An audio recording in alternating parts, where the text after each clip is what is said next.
हैं डॉक्टर सुनीला गर्ग हमारे साथ जुड़ी हैं, एडवाइजर हैं आईसीएमआर की तरफ से। बहुत स्वागत है आपका हमारे इस खास कार्यक्रम में। हमारे साथ डॉक्टर अंशुमान कुमार जी हैं, सीनियर डॉक्टर धर्मशिला हॉस्पिटल से। बहुत स्वागत है आप दोनों खास मेहमानों का। सबसे पहले कोरोना को लेकर जो फिलहाल की स्थिति चल रही है और जो ताज़ा अपडेट हम जरा डॉक्टर से समझना चाहेंगे, जैसे हम अक्सर अपनी लैंग्वेज में बोलते हैं कि फॉलो अप और अपडेट क्या है, तो वो हम समझना चाहेंगे। डॉक्टर अंशुमान, सबसे पहले आप ही से कि क्या इस वक्त स्थिति नजर आ रही है? कुछ ऐसा एक्सपेक्टेड था थर्ड वेव में ओमिक्रॉन रिलेटेड, खासतौर से वो 64 का यूके की जो स्टडी जब निकली थी, यूजुअली एवरेज रहा था 48 से 52 दिन के बीच में केसेस फॉल हो गए थे। सेम इंडिया में था, इंडिया में भी हमारी उम्मीद यही थी, क्योंकि इसका स्प्रेड ऑफ बहुत फास्ट था कोरोना की ट्रांसमिसिबिलिटी। तो जितना फास्ट स्प्रेड करेगा मैक्सिमम लोगों को इन्फेक्ट करेगा, इन्फेक्टिविटी भी हाई। तो ये डाउनफॉल पे है और मिड मार्च होते होते इनके केसेस कम हो जाने चाहिए। लेकिन अभी उम्मीद देखिए कैसे इसको रखना है। जैसे आप अगर गाड़ी ड्राइव कर रहे हो तो लाइट कितनी भी ज्यादा अच्छी लगा लें, अगर फॉग धुंध बहुत ज्यादा है तो ये कहना धुंध के आगे क्या है मुश्किल है। कोरोना वायरस को उसी धुंध की तरह लेना चाहिए। हम कितने भी स्पेकुलेशन कर लें, साइंटिस्ट, रिसर्चर, डॉक्टर, लेकिन उस धुंध के आगे की बात अभी कहना बहुत प्रीमेच्योर कहना हो जाएगा। इसलिए उस पर एहतियात रखना है। एहतियात किनको रखना है ये भी समझने की जरूरत है। ऑलमोस्ट 100% की तरफ हम बढ़ रहे हैं सिंगल डोज वैक्सीनेशन में, बाकी वैक्सीनेशन स्पीड चल रही है। इम्यूनाइज है, ओमिक्रॉन से इन्फेक्ट हुए हैं, उनकी भी इम्यूनिटी बनी है। तो अब एवरेज लाइफ स्टाइल की चीजें, लाइवलीहुड की चीजें तो खोल देनी चाहिए। वल्नरेबल एज ग्रुप, अति गंभीर बीमारी से पीड़ित लोग, वृद्ध लोग, इनको एहतियात बरतना है। सुपर स्प्रेडर इवेंट में ना जाएं, बेहतर रहेगा। उनको ज्यादा एहतियात रखना है कि हम देख लें ओमिक्रॉन के बाद नया स्ट्रेन कुछ आने वाला है, माइल्ड होगा, कोई बात नहीं, उसका नॉर्मलाइज हो जाएगा। अगर माइल्ड नहीं होता, कोई न्यू स्ट्रेन आता है तो हम उनको रिस्क पे नहीं डाल सकते जो वल्नरेबल है। स्वस्थ, एक्टिव, यंग, वर्किंग पॉपुलेशन, इनको अब लाइवलीहुड के लिए ओपन कर देना है। ठीक है, बड़ी महत्वपूर्ण जानकारी आपने दी है और भी इसको लेकर चर्चा करेंगे विस्तार से। डॉक्टर सुनीला, अब जरा आपसे भी हम समझना चाहेंगे कि क्या वाकई में कोरोना अब खत्म हो गया है? और ये सवाल इसलिए क्योंकि जिस तरह से आंकड़े कम हो रहे हैं, जिस तरह से जो है संक्रमण कम हो रहा है, जिस तरह से मौतों के जो आंकड़े हैं वो भी कम पाए जा रहे हैं, तो अब लोगों के जहन में ये सवाल भी आने लगा है, क्या अब हम समझें कि कोरोना धीरे धीरे जो है कम होता जा रहा है, या फिर अभी इस वक्त के हालात में हमें और कितनी सतर्कता की जरूरत है? क्या क्या अभी हमारे लिए एहतियाती कदम उठाने की जरूरत है? पूजा, बहुत बहुत धन्यवाद पहली बात तो मेरे शो में होने के लिए। और मैं बहुत खुशी से कह सकती हूँ कि अगर हम 1 फरवरी से लेके अगर अब तक के आंकड़े देखें तो लगातार 21 जनवरी के मामलों के कंपैरिजन में, जबकि हमारे सबसे ज्यादा नंबर ऑफ केसेस थे 3 लाख से ऊपर, तो लगातार हमारे केसेस में जरूर गिरावट हो रही है करके। और अभी हमने देखा जैसे कि अगर हम कल रात के आंकड़े देखें, हमारे नंबर ऑफ केसेस आज सुबह जो आए हैं वो 16,000 से ऊपर आए हैं। परंतु अगर हम 2 शहरों की बात करें, दिल्ली की बात करते हैं, नंबर ऑफ पॉजिटिविटी जो है लगभग करीबन 1.2% के करीब है, मुंबई में करीबन 0.5% के करीब है। तो अगर हम पूरा विश्लेषण करें तो ये हम कह सकते हैं, और जैसे कि आपने अभी हमारे को बताया कि एक्टिव केसेस जो हमारे आज की तारीख में हैं 2 लाख से ऊपर के हैं। और हम कुछ स्टेट्स का अगर हम विश्लेषण भी करें, केरला में हमारे अभी सीरो पॉजिटिविटी भी हाई है और नंबर ऑफ केसेस भी काफी हाई है। तो इस तरह से हमें अगर पूरी स्थिति का आंकलन करना है तो मैं जरूर कहना चाहूंगी कि नंबर ऑफ केसेस जरूर कम हो रहे हैं, क्योंकि लोग जब इसको ओमिक्रॉन को वेरिएंट ऑफ कंसर्न कहते हैं, मैं इसको वेरिएंट ऑफ सपोर्ट कहती हूँ। वेरिएंट ऑफ सपोर्ट का मतलब ये है कि यानी कि ये हमारा सपोर्ट का वेरिएंट बना, जिसने कि बहुत जल्दी काफी लोगों को इन्फेक्ट करा और उसके बाद में लोग भी काफी हद तक जल्दी ठीक भी हुए, इन्फेक्शन माइल्ड थी और पोस्ट कोविड सिम्टम्स में हमने ज्यादा मात्रा में नहीं देखे। तो जब हम परंतु इसने नए सिरे से लोगों को एक इम्यूनिटी भी प्रदान की।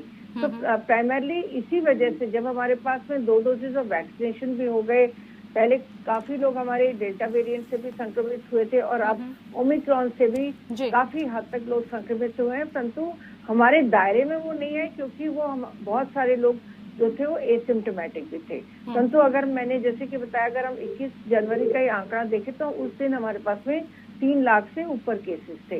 तो इसीलिए मैं इसको वेरिएंट ऑफ सपोर्ट कह रही हूँ करके।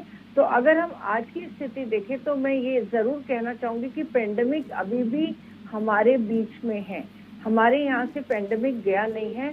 तो हमें जो है कॉन्शियसनेस होने की जरूरत है, सतर्कता बरतने की जरूरत है, मास्क पहनने की जरूरत है। और मास्क भी कोई ऐसा नहीं, आप सर्टिफाइड मास्क पहने, चाहे वो आप ओपीडी सिचुएशन में, आईसीयू सिचुएशन में तो आपको N95 मास्क को पहनना है। अगर आप सर्वे वगैरह के लिए जा रहे हैं तो आप सर्जिकल मास्क का प्रयोग करें। परंतु बेसिकली आप देखते हैं कि अगर कुछ भी नहीं है तो 2 लेयर्स कपड़े का मास्क पहनना भी बहुत जरूरी है। तो आज की स्थिति में मैं यही कहना चाहूंगी कि पेंडेमिक हमारे बीच में है, अभी भी हमें कोविड अप्रोप्रिएट बिहेवियर का जरूर पालन करना चाहिए। और जैसे कि अंशुमन जी भी यही कह रहे थे, ये हमारी अच्छी बात है कि केसेस कम हो रहे हैं और केसेस एंडेमिसिटी की तरफ जा रहे हैं। तो हमें अभी भी ये देखना, हमें वॉच रखनी होगी कि किस तरफ को ये पेंडेमिक आगे जाता है। और ये नेचुरल सी बात है कि हम ये नहीं कह सकते कि हम पूरी तरह से क्यों प्रोटेक्टेड नहीं है, क्योंकि विश्व प्रोटेक्टेड नहीं है। आज हम वन वर्ल्ड वन हेल्थ की बात करते हैं, यानी कि अगर मैं आज मेरे देश में 175 करोड़ वैक्सीन लग गए हैं, परंतु बाजू में अगर अफ्रीका में ओमिक्रॉन का अगर हम देखें नजरिया, तो ओमिक्रॉन वेरिएंट क्यों आया? क्योंकि अफ्रीका कॉन्टिनेंट में केवल 1% लोगों को वैक्सीनेशन लगा था।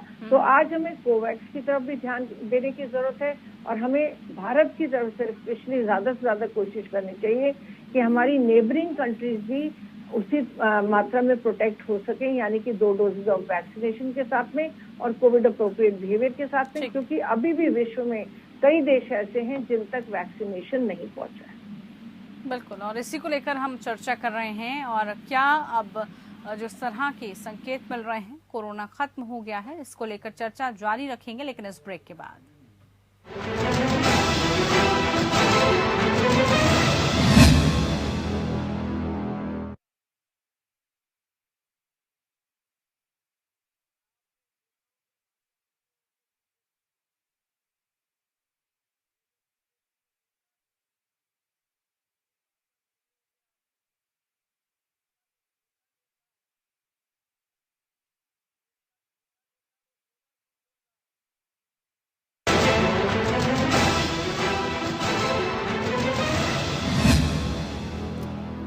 चलिए, ब्रेक के बाद स्वागत है आप सभी का। डॉक्टर अंशुमान, आपसे मैं जरा ये समझना चाहूंगी, जैसे अभी डॉक्टर ने भी बताया कि कैसे जो है मास्क को लेकर अभी हमें लापरवाही नहीं बरतनी है। देखिए, जैसे ही हम बात करने लग जाते हैं कि क्या कोरोना खत्म हो गया या कोरोना खत्म होने वाला है या कब तक खत्म हो जाएगा, तो सबसे पहले जो हमारी हैबिट है, जो हम सब देखते हैं सभी लोगों की, वो ये है कि लोग सबसे पहले मास्क उतारना छोड़ देते हैं। लोग मास्क उतार कर रख देते हैं, उसको नहीं लगाते हैं, यानी कि उनको लगता है कि अगर कोरोना खत्म हो गया तो सबसे पहले हमें मास्क से मुक्ति मिल जाए, हम मास्क नहीं लगाएंगे। तो इसको जरा पूरे बेहतर तरीके से समझाइए लोगों को कि कितनी अभी आवश्यकता है, अगर चाहे हालात जैसे भी हैं, कोरोना चाहे खत्म हो रहा है, एक पॉजिटिव हम देख रहे हैं कि हम बढ़ रहे हैं पॉजिटिविटी की तरफ, लेकिन उसके बावजूद भी एहतियाती कदम कितने जरूरी? जी पूजा, इसमें 2 पहलू है। एक, कोरोना क्या खत्म हो गया, खत्म होगा कभी भविष्य में? Answer is no. एक बार कोरोना वायरस आ गया, trillions and trillions of visual particles हर कंट्री में है, सिमिलरली इंडिया में भी है। तो खत्म होने की बात अब ना करें तो बेहतर है। क्या होगा, डॉक्टर सुनीला ने बहुत पॉइंट आउट किया, एंडेमिसिटी, मतलब पैंडेमिक की जगह हर कंट्री में एक माइल्ड केसेस और कम नंबर, ये चलते रहेंगे। कभी कभी सीजन आएगा तो केसेस बढ़ेंगे। इसी कैसे एंडेमिसिटी जो फ्लू वायरस के साथ भी हुआ, सारा हुआ, बीच में कुछ सालों पे आउटब्रेक होता है। एक तो एक पहलू हुआ। तो अभी क्या करना है, इस पे थोड़ा सा मेरा नजरिया डिफरेंट है मास्क को लेके। जैसा मैंने कहा, 2 ग्रुप में आप ट्राइजिंग कीजिए। एक ग्रुप वल्नरेबल ग्रुप, एल्डरली और कोमॉर्बिड कंडीशन के लोग, उनको सुपर स्प्रेडर इवेंट में मत जाने दीजिए। अगर जाएं तो मास्क प्रॉपर लगाएं, जैसे डॉक्टर सुनीला ने एक्सप्लेन किया कि 95 कहाँ जरूरत होती है। हेल्थ केयर वर्कर जब अस्पताल में बैठे हैं, हाई वायरल लोड की संभावना रहेगी, जब अपने मरीज को देखते हैं मास्क लगाएं। लेकिन बाकी लोग जो वैक्सीनेटेड हैं और फिट पॉपुलेशन है, उनको अभी नो टू मास्क कर दिए, मास्क ऑफ करा दीजिए। कारण ये है कि ये एक नेचुरल वैक्सीन की तरह काम कर रहा है। और डॉक्टर सुनील ने बहुत सही पॉइंट आउट किया, वेरिएंट ऑफ सपोर्ट कहिए इसको, क्योंकि आपको इम्यूनिटी दे रहा है। तो अगर वैक्सीनेटेड है इंसान, उसको लो वायरल लोड अगर मिलता भी एक्सपोजर में, तो अपने इम्यून सिस्टम को बूस्ट कर लेगा अगेंस्ट स्पेसिफिक कोरोना एंटीबॉडी। तो इसलिए ऐसे केसेस को करना है। एट द सेम टाइम आपको सुपर स्प्रेडर इवेंट नहीं करना है अभी, क्योंकि उसमें हाई वायरल लोड या न्यू वेरिएंट की पॉसिबिलिटी बढ़ेगी। तो बहुत थिन लाइन है। At the same time dynamic thinking इसमें रखनी है। अगर स्टैटिक थिंकिंग रखेंगे तो जो आपने बात कही एग्जैक्टली होगा, पब्लिक कोविड फटीग में जाती है और अल्टीमेटली उस पीरियड में जब आपको फिर से किसी कारण से अगर नया वेव चालू हो, कुछ एपिडेमिक हो, उस समय जब आप कहिएगा मास्क लगाने, कोई आपकी बात नहीं मानेगी। इसलिए रिलैक्सेशन, टाइटनिंग जो हम लोग कानून में करते हैं वो हर समय जरूरी होता है बेस्ड ऑन पब्लिक साइकोलॉजी। आपको एज एन एक्सपर्ट जब लगे कि अब इसमें ढील दे सकते हैं, आप बिल्कुल ढील दीजिए। तभी सख्ती जब करेंगे तो लोग उसका पालन करेंगे। इसको कहते हैं संतुलित अप्रोच, बैलेंस अप्रोच, यही तरीका होना चाहिए। बिल्कुल, और ये आपने बड़ी विस्तार से और बखूबी समझाया भी कि कैसे जो है हमें इस बारे में सोचना है और कैसे जो है मास्क का हमें इस्तेमाल करना है। लेकिन क्या आपको लगता है अभी भी लापरवाही भारी पड़ सकती है? डॉक्टर सुनीला, आपसे हम जरा समझना चाहेंगे, जो लापरवाही अगर की जा रही है, जैसे हम देख रहे हैं कि तमाम जो पाबंदियां हैं उनको हटा दिया गया है, हर जगह भीड़ फिर से होने लगी है, बाजारों में भीड़ लग रही है, जो तमाम पहले प्रोटोकॉल से उनको नहीं फॉलो किया जा रहा है। तो ये जो लापरवाही, क्योंकि पहले हम इसका नतीजा दूसरी लहर में, दूसरी वेव में भुगत चुके हैं, तो इस तरह की लापरवाहियां फिर से भारी पड़ सकती हैं क्या? पूजा जी, ये मैं जरूर कहना चाहूंगी, और जैसे कि मैं डॉक्टर अंशुमन को भी बहुत केयरफुली सुन रही थी, तो साथ ही साथ मेरे दिमाग में ये भी आ रहा था कि हमारी जो बाकी साउथ एशियन कंट्रीज हैं या बाकी हम कंट्रीज की बात करें, वहाँ mask has become a part of life.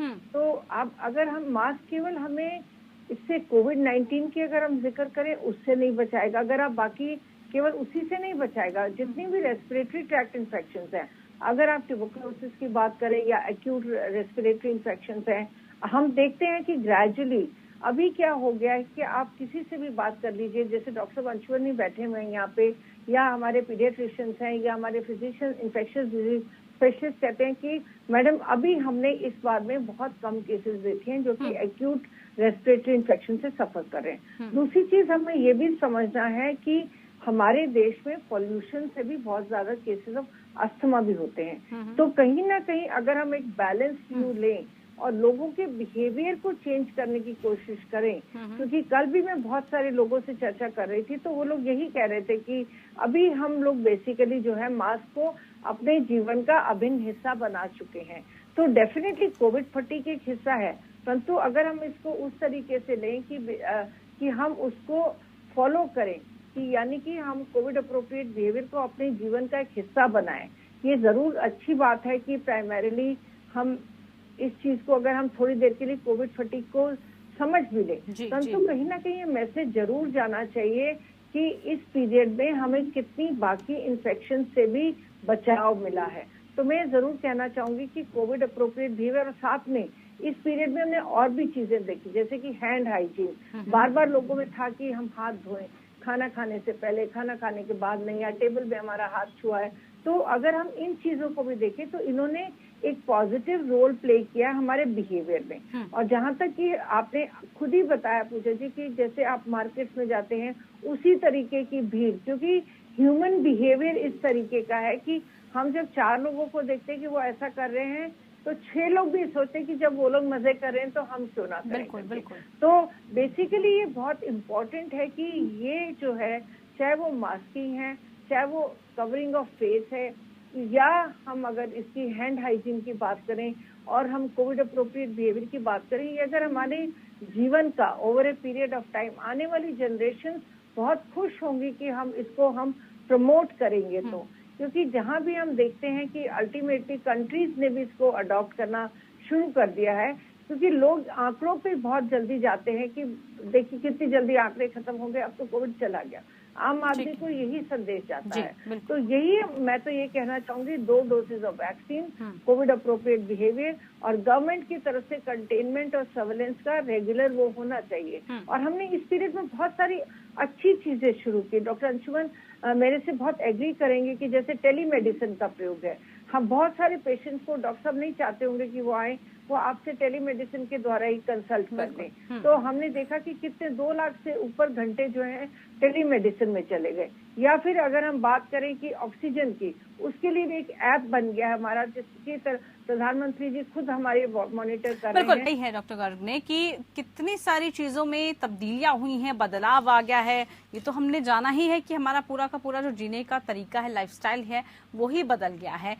इस कोरोना पूरे पैंडेमिक के दौरान आपने भी बहुत सारी चीजें ऑब्जर्व करी होंगी, जैसे उन्होंने कहा कि कैसे जो है अब ऑनलाइन चीजें चलने लग गई हैं। अब जो है लोग हॉस्पिटल्स की बजाय कोशिश करते हैं कि डॉक्टर से जो भी सलाह लेना है वो फोन के थ्रू, टेलीफोनिक के थ्रू ले लिया जाए। तो इस तरह के जो बदलाव आए हैं वो भी कितने असरदार साबित हुए हैं इसमें?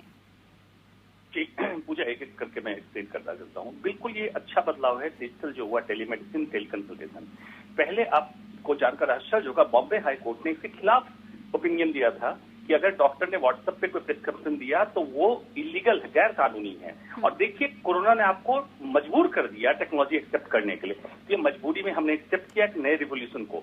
Doctors are usually laggards, technology accept करने में बहुत पीछे होते हैं। उनको मजबूर कर दिया कि देखो भैया तुम्हें फायदा मिलेगा। ये अच्छी चीज हुई। दूसरी बात जो हाथ धोना, सफाई रखना, घर के बाहर जूते उतारना, ये जो भी चीजें हैं हमारे सनातन संस्कृति का हिस्सा था। दिक्कत यही हुई थी हम भूल गए थे। तो जीवन शैली को ठीक करना, हाथ धोना, ये चालू किया। आपने कुछ एक्स्ट्रा नहीं किया, कोरोना मजबूर किया गो बैक टू बेसिक्स, ये करा दिया। जो बात मेजर ट्यूबरकुलोसिस और एयरबॉर्न इन्फेक्शन की है, उसमें देखिए एज ए बाई प्रोडक्ट हमें मिला। हमने प्लान नहीं किया था कि मास्क लगाएंगे तो हमें इससे, अगर यही पता होता तो हम सब पूरे समय मास्क लगा सकते, या ईश्वर अगर पैदा करता है इंसान को तो मास्क लगा के पैदा करा होता। नेचर कहता है कि आपको नेचुरल इम्यूनिटी एक्वायर करने के लिए एक्सपोजर जरूरी। इसलिए देखते अमेरिका से जो लोग आते हैं वहीं रहते हैं, यहाँ पानी पीते हैं, उनको इन्फेक्शन हो जाता है, इंडियंस को नहीं होता है। इसको कहते हैं नेचुरली एक्वायर्ड इम्यूनिटी। आपके वातावरण में क्या रह रहा है। एयर पोल्यूशन की जो बात है, एयर पोल्यूशन से बचना है तो एयर पोल्यूशन की प्लानिंग कीजिए, ना कि मास्क लगवा दीजिए सबको। आपको शुद्ध हवा देनी पड़ेगी, हमारा मौलिक अधिकार है। उसमें कोई ये नहीं कर सकता सरकारी तंत्र की कह दे मास्क लगा लो, एयर पोल्यूशन तो होते रहने देंगे। वो आपको ठीक करना पड़ेगा और डुएबल है। Air pollution can be controlled. अब बात आती है कि क्या सोल्यूशन है। देखिए मास्क में, ग्लव्स में जो मटेरियल इस्तेमाल हो रहा है नॉन बायोडिग्रेडेबल या डिलेड बायोडिग्रेडेबल है, हमारे वातावरण में खत्म नहीं होता है। और ये धरती के ऊपर बहुत बड़ा लोड आएगा आने के समय। तो हमें उस पहलू को भी ध्यान देना है कि इतना बड़ा बायो हजार्ड हम ना बना दें। अभी तक क्या होता, मास्क कौन पहनता था, डॉक्टर या सर्जन। ऑपरेशन थिएटर में लिमिटेड अमाउंट था और हम लोग जब डिस्पोज ऑफ करते थे तो हॉस्पिटल में इंसिनरेटर होता था जिसमें जला दिया जाता है इस प्रोडक्ट को ताकि वातावरण में डैमेज ना करे। आज पब्लिक को देखिए रोड पे क्या हालत हो गई है। ग्लव्स और मास्क आए दिन आपको जहां तहां मिलेंगे। ये धरती को इंसुलेट करेगा, अंडरग्राउंड वाटर टेबल आपका कम होने लगेगा, नॉन बायोडिग्रेडेबल रहेगा, ग्रीनरी खत्म कर देगा, नॉर्मल बैक्टीरियल कोलोनाइजेशन जो वातावरण में है उसको खत्म कर देगा। अल्टीमेटली आप एट द एंड देखिएगा, कोरोना से बचने के लिए, ट्यूबरकुलोसिस से बचने के लिए आपने मास्क का ओवर इस्तेमाल किया और अल्टीमेटली आपका नेक्स्ट जनरेशन डैमेज हो गया बिकॉज ऑफ बायो हजार्ड। ये बहुत बड़ा खतरा हो सकता है पूजा। इसलिए हमें बैलेंस अप्रोच करना चाहिए। जितनी जरूरत हो, जब जरूरत हो, जिसको जरूरत हो उसको आप हेल्प करें मास्क के द्वारा, न कि यूनिवर्सल कर दें। यूनिवर्सल करना सोल्यूशन नहीं है। गुड गवर्नेंस, गॉड गवर्नेंस में हमें अंतर समझना पड़ेगा। अगर गॉड गवर्नेंस से छोड़ना है तो राम भरोसे हिंदू होटल छोड़ दो, और गुड गवर्नेंस करना है तो आपको डायनेमिक स्ट्रेटेजिक हेल्थ स्ट्रेटेजी बनाते रहना पड़ेगा, चेंज करना पड़ेगा। Doctor Garg, final comments. जिस तरह से डॉक्टर अंशुमान ने भी बताया है, ये बड़ा इंपॉर्टेंट है और भावी पीढ़ी को हमें ध्यान में रखते हुए इस पर भी विचार करना पड़ेगा। पूजा जी, ये डॉक्टर अंशुमान ने बहुत इंपॉर्टेंट क्वेश्चंस उठाए। बल्कि मैं जो बात कर रही थी कि एटलीस्ट जो मरीज पॉजिटिव हैं, अगर तो ओपन टीबी का केस है या फिर अगर कोई एक्यूट इन्फेक्शन का केस है, वो मास्क लगाए कि ना कि वो इन्फेक्शन को एटलीस्ट हम ये उसमें हैबिट जरूर डालें। और जहां तक कि डॉक्टर अंशुमान ने एक बहुत इंपॉर्टेंट क्वेश्चन उठाया जो कि आज भी हमारे उसमें इम्पोर्टेंट चर्चा का विषय बढ़ा हो कि किस तरह से मास्क को डिस्पोज करना है, कितना हमने अमाउंट में करना है और लोगों को ये भी हैबिट्स कैसे लेके आनी है। तो इस पर भी ध्यान देना बहुत जरूरी है। यानी कि मैं ये कहूंगी कि एक हॉलिस्टिक अप्रोच का होना बहुत जरूरी है। यानी कि हम 360 डिग्री अप्रोच का पालन करें ताकि फिर हम टोटली हम इस इश्यू को एड्रेस कर पाएंगे। हम अपने केसेस पर भी मॉनिटरिंग करें, हम कोविड अप्रोप्रिएट बिहेवियर पे भी बैलेंस अप्रोच रखें, साथ में हम कंटेनमेंट सर्वेलेंस पे भी करें। ओवरऑल टेक्नोलॉजी का प्रयोग भी बहुत जरूरी है क्योंकि जैसे आप हमें आंकड़े बताती हैं, मुझे लगता है अगर मोटे मोटे आंकड़े जो है लोगों को पता है, परंतु इससे वो क्या वो निकालता है आपके चैनल के माध्यम से बहुत इम्पोर्टेंट इंफॉर्मेशन जाती है, तो मैं जरूर कहना चाहूंगी कि बहुत इम्पोर्टेंट चीजें हैं जो कि हम और हमारे कुछ सिस्टम को हर टाइम प्रिपेयर्ड रखना है। ये एक ही पेंडेमिक नहीं है जो आया है, और भी पेंडेमिक उसके लिए हमें तैयार रहना होगा, हमारी तैयारी पूरी हमें रखनी होगी। बहुत शुक्रिया आप दोनों खास मेहमानों का, आप हमारे साथ जुड़े, इस चर्चा का हिस्सा आप बने जिसमें हमने कोरोना के खत्म होने को लेकर तमाम जानकारियां जुटाई। फिलहाल के लिए इतना ही, नमस्कार।